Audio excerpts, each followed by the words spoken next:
Maka oleh kerana ada orang kehira ke hai lemena lagi pakan le kok berok kai ke le ke ilmu cara ngangkat akhlak beda ji cara ngan utak intelektualitas puyai damang gafai puyai damang doa tapi masalah god akhlak beda god akhlak dengan sekedar cara karena akhlak baru berhasil apabila dengan mujahadah latihan tahzib olehnya riadah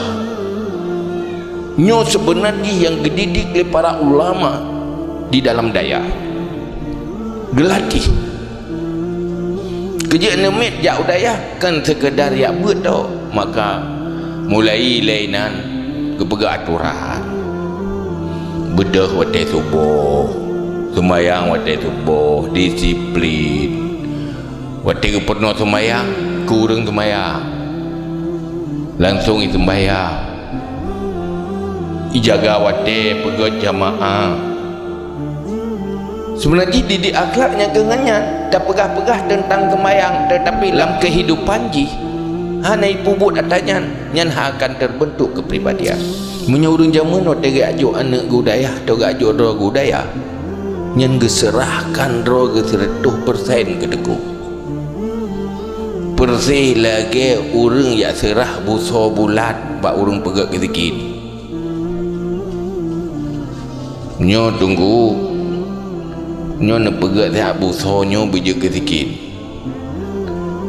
nyan watai pegat je kezikin geserahkan bak orang nyan aju hana ge protes tukang pegat barangnya pun getut ilahe gecok ke salah pun hana protes hana dia yang kepun asak lapui butolo yang kagak keki watai kekinya kepun nak keki habis jalan besar-besar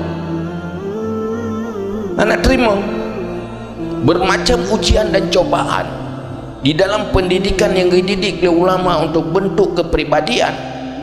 hana protes tiro murid ke gure dah hana protes urung ci